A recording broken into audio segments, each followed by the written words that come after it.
Now I request Professor Manoj Kumar Jha.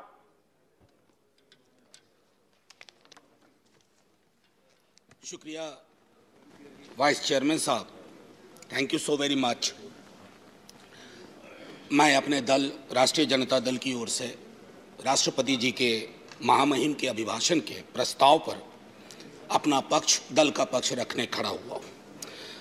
माननीय vice chairman साहब, शुरुआत यूं हुई कि गवर्नमेंट ऑफ इंडिया एक्ट 1919 के बाद हमारे यहाँ इस रवायत की शुरुआत हुई।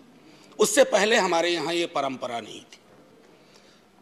एक और ऐतिहासिक तथ्य जो मैं सदन के अपने साथियों के समक्ष रखना चाहूंगा कि 1950 में भी 31 जनवरी को ही अभिभाषण हुआ था। 31 जनवरी 1950, जब हमारे तब के महामहिम डॉक्टर राजेंद्र प्रसाद, जो बिहार से आते थे, देश के सम्मान्य नेता थे, उन्होंने अभिभाषण दिया था। तो 72 वर्ष बाद ये एक संयोग है, लेकिन 72 वर्ष के अभिभाषणों के दायरे में अगर सर सोचे तो कई चिंता की लकीरें हैं, और चिंता की उन लकीरों को हमने अभिभाषण के पक्ष में, अभिभाषण के दौरान नहीं देखा। इसलिए मैं शुरुआत करूंगा कि बेवफा बावफा नहीं होता, बेवफा बावफा नहीं होता, वरना इतना बुरा नहीं होता। हमने तो सोचा था, बाद लुटने के ये पता चला कि रहजन रहनुमा नहीं होता। खैर, बहरहाल सर, मैं कुछ छोटी छोटी चीजें इस संदर्भ में रखना चाहूंगा। सभापति महोदय, मुझे पता है कि इस संदर्भ की गरिमा क्या है। राष्ट्रपति का अभिभाषण एक बहुत बड़ी चीज होती है, देश का एक ब्लूप्रिंट होता है, एक दिशा और दशा देने की कोशिश होती है।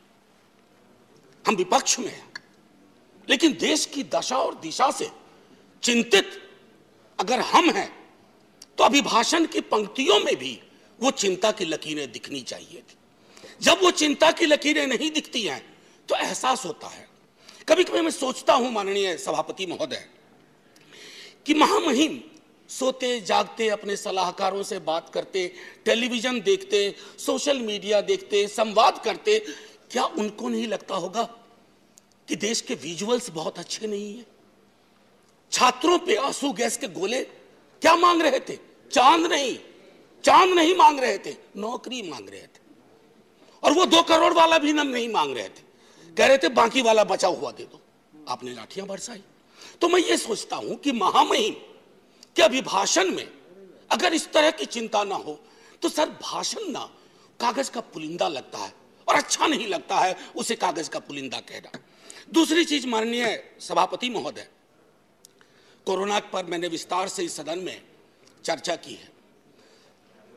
कोरोना को लेकर के भी जो चिंता आनी चाहिए थी वो नहीं आई। अब आइए अर्थव्यवस्था के बारे में मैंने कहूं, बजट को उसके लिए मैंने तय किया हुआ है। लेकिन मेरा मानना है कि सन 50 से लेकर अब तक किसी की भी सरकार हो, मैं जानता हूं ये लिखा कहां जाता है, लेकिन जहां लिखा जाता है मैं आग्रह करूंगा कि अगर हम सोच सके, सत्ता पक्ष और विपक्ष, तो राष्ट्रपति के अभिभाषण को दलीय दायरों से ऊपर कर दीजिए। राष्ट्रपति का अभिभाषण, कल को आपकी सरकार ना हो, ये मैं अपील बाकी लोगों से भी करूंगा जो सरकार में आएंगे कल को, कल नहीं आएंगे परसों आएंगे, कभी तो आएंगे। मैं सिर्फ ये कहना चाहता हूं कि सर, अभिभाषण को एक नॉन पार्टीजन डॉक्यूमेंट बनाइए, नॉन पार्टीजन डॉक्यूमेंट। राष्ट्रपति देश के राष्ट्रपति हैं, उनके सरोकार में देश का सरोकार दिखना चाहिए माननीय सभापति महोदय। अब दिक्कत ये होती है ना माननीय सभापति महोदय कि अभिभाषण में सर्वेश्वर की एक लाइन थी सभापति महोदय, अगर तुम्हारे घर के एक कमरे में लाशें सड़ रही हो तो क्या तुम दूसरे कमरे में प्रार्थना कर सकते हो? अगर तुम्हारा जवाब हां है तो मुझे तुमसे कुछ नहीं कहना है। इसी यही रख करके बात मैं खत्म करता हूं इस संदर्भ की। सर, पैरा 4 माननीय राष्ट्रपति जी के अभिभाषण का है, जो कहता है remembering the past and learning from it. Sir, इतिहास की एक अपनी स्मृति होती है और स्मृतियों का एक इतिहास होता है, और विश्व इतिहास गवाह है सर, जिस किसी ने भी अतीत की स्मृतियों के साथ छेड़छाड़ करने की कोशिश की, उसको बदलने की कोशिश की, वो इतिहास के फुटनोट में चले गए। इतिहास नहीं बदला, वो इतिहास के फुटनोट में चले गए। नेताजी सुभाष बोस, अरे देश के नेताजी हैं, आपने उनको इंपीरियल कैनोपी में रखने का, अगर नेताजी कहीं से आ जाते हैं तो कहते कैनोपी मत रख भाई, दिलों में रख, दिलों में रख। मैं ये इसलिए कह रहा हूं, मैंने नेताजी की चिट्ठियां पढ़ी हैं नेहरू जी के नाम, मैंने नेताजी की चिट्ठियां पढ़ी हैं बापू के नाम, मैंने नेताजी की चिट्ठियां पढ़ी हैं तमाम उस दौर के लीडर्स के नाम। कहां कद था नेताजी का, नेहरू जी का, बापू का, पटेल का, और विवेचना कौन लोग कर रहे हैं? मैंने इसी सदन में कहा था कि बौनी समझ के लोग लंबा इतिहास नहीं लिख सकते, लंबी लंबी लंबी लकीर नहीं खींच सकते। एक बार चिंता करिएगा सर, मैं ये कह रहा हूं कि बापू के राम की संकल्पना करिए।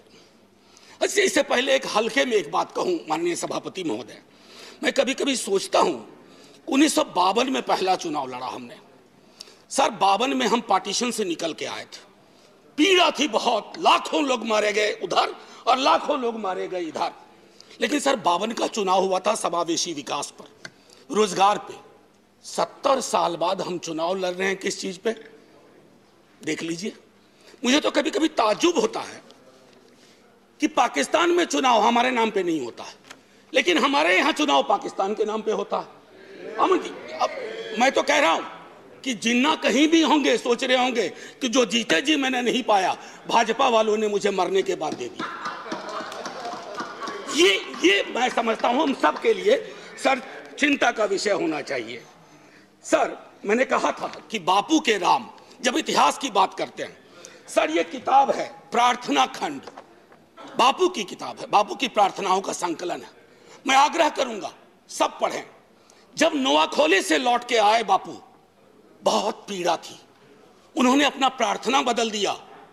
वो प्रार्थना भजमन प्यारे सीताराम की जगह भजमन प्यारे राम रहीम, भजमन प्यारे कृष्ण करीम। आप क्या कर रहे हैं? कृष्ण और करीम के बीच में कटीली दीवार लगा रहे हैं, राम और रहीम के बीच में दीवार लगा रहे हैं। ये दीवारें आज हो सकता है ताली दिलवा रही हो, आप मिट जाएंगे, ये दीवारें भी मिटेंगी, वक्त वक्त की बात है।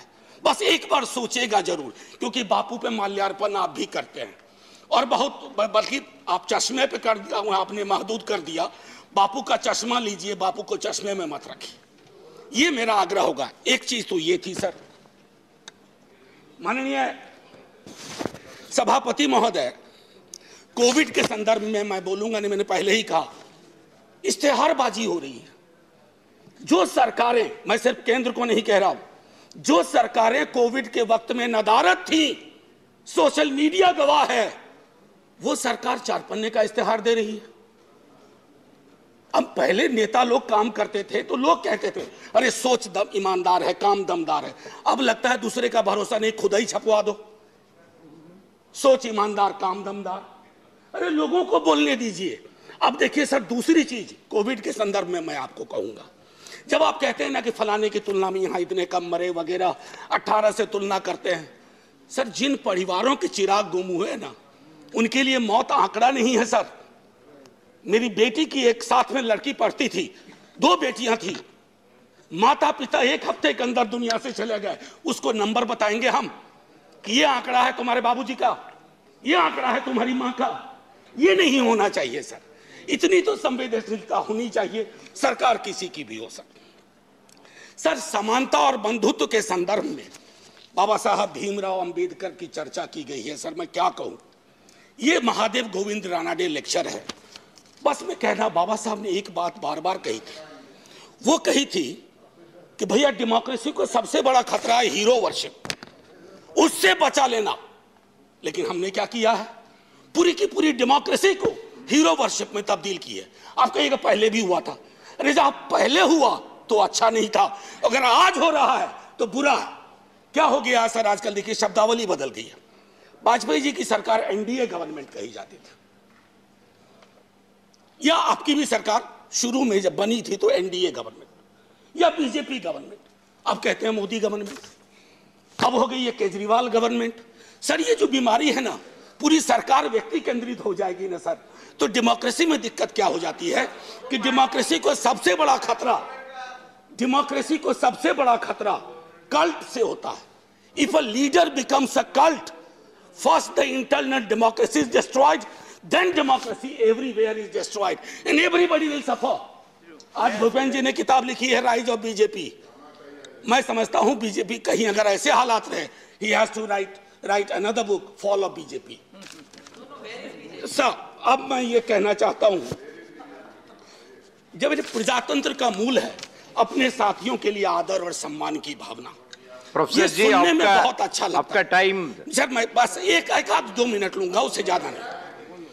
सर मैं ज्यादा वक्त नहीं लूंगा, इसलिए भी कि वक्त भी अच्छा नहीं चल रहा है। सर, माननीय महामहिम कहते हैं प्रजातंत्र का मूल है अपने साथियों के लिए आदर और सम्मान की भावना। मैं आग्रह करूंगा सबों से, सिर्फ आपसे नहीं, हमारी शब्दावली क्या हो गई है एक दूसरे के लिए।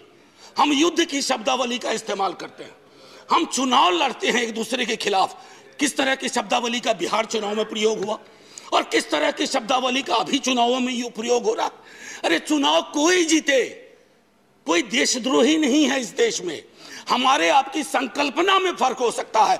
ना मैं आपको देशद्रोही मानूंगा, ना आपको अधिकार देता हूं कि आप मुझे देशद्रोही कहें, क्योंकि तराजू पे तौलिएगा तो शायद चिंता आपको अपनी होगी, मेरी नहीं होगी। ये मैं कहना चाहता हूं। कहां से देशद्रोह का मामला आ गया? सर, अब मैं एक एक कह करके खत्म ही करूंगा। मैंने पहले भी कहा था और दोहरा रहा हूं। सर, ये जो पूरा का पूरा डिस्कोर्स है, विमर्श, सबको बैठ करके राजनीतिक विमर्श बदलना चाहिए, सब खत्म हो जाएगा। सर, अब आइए पारा 15, 1 मिनट और लूंगा, 1-1.5 मिनट। फूड सिक्योरिटी को लेकर के बड़ी बड़ी बातें होती है। सर, गोदाम से पेट तक की यात्रा सुनिश्चित नहीं करवा रहे हैं आप अन्न का भंडारण आपको है, लेकिन हासिल क्या है? 116 मुल्कों में आप 101वें नंबर पे हैं। भूखमरी, पेट की लानत सबसे बड़ी लानत होती है। अगर मंदिर भी बनवा रहे हैं तो उसमें प्रसाद चढ़ाने के लिए पैसा चाहिए। अगर मजार पे जा रहे हैं चादर चढ़ाने के लिए पैसा चाहिए। लोगों के पास कुछ बचा नहीं है। ये चिंता नहीं होनी चाहिए। मैं जानबूझ करके प्रेस फ्रीडम इंडेक्स की बात नहीं कर रहा, मैं जानबूझ करके डेमोक्रेसी इंडेक्स की बात नहीं कर रहा हूं, क्योंकि शांता छेत्री जी के सवाल को खारिज करके आपने विंडिकेट कर दिया कि उनकी भावना क्या थी। सर, पैरा 70 आखिरी ही है। पैरा 70 में आते हैं एक भारत श्रेष्ठ भारत। सर, बिहार इसमें आता है या नहीं आता? या बिहार से 39 सांसद ले लिए, बिहार का काम खत्म? सर, मैंने पहले भी कहा था, अब बिहार ज्वालामुखी के ढेर पे है। लालू जी के टाइम से उस सदन में बात शुरू हुई, फिर राबड़ी जी हमारे मुख्यमंत्री, अभी नेता प्रतिपक्ष मुख्यमंत्री नीतीश कुमार जी और पूरा भी भाजपा का बिहार विधानमंडल दल हाथ जोड़ के प्रधानमंत्री जी से कहा कि प्रधानमंत्री जी, बिहार को विशेष राज्य का दर्जा दीजिए। ये खैरात नहीं है। बिहार नहीं तरक्की करेगा तो देश की तरक्की में कभी 4 चांद नहीं लगेंगे, 2 चांद छूट जाया करेंगे, क्योंकि वो दोनों चांद पूर्वांचल से आएंगे। इसका आपको ध्यान रहे। सर, मैं एक आखिरी कहूंगा, चंद्रशेखर जी के साथ बहुत लोगों ने काम किया है। उन्होंने एक बात कही थी बड़ी मार्मिक, रहबरी के सवाल में। घर के डिजाइन में आमतौर पर मतभेद हो सकता है सामान्य दिनों में, लेकिन जब घर में आग लगी हो ना, तो डिजाइन में मतभेद नहीं होता है, सबको मिलकर आग बुझाना चाहिए। आज वो परिस्थितियां हैं। मैं इसलिए कह रहा हूं कि उन्होंने भी असंतोष के लक्षण बताए थे बिहार जैसे राज्य में, कि दिल्ली की नीति और नीयत की वजह से।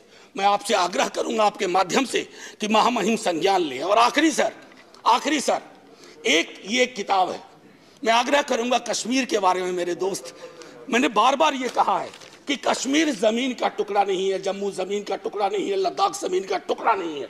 जिंदा लोग बसते हैं। अगर आप यहां से नॉर्मल बोलते हैं तो घाटी में नॉर्मल लगना चाहिए।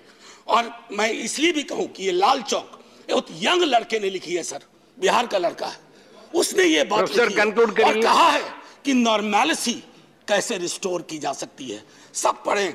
और आखिरी में sir 14 please conclude. 30 second. Sir, north east के बारे में चर्चा हुई, 14 सिविलियंस की बर्बर हत्या हुई। क्या वो भारत के नागरिक नहीं थे? क्या उनके लिए एक शब्द नहीं होना चाहिए था? इसलिए मैं कह रहा हूं कि अभिभाषण सादा डॉक्यूमेंट ना हो, दर्द और पीड़ा हो, उसमें सब कुछ हो, ताकि वो हमारा अभिभाषण हो, आपका अभिभाषण हो, सबका अभिभाषण हो। बस इतना कह करके सर, जय हिंद।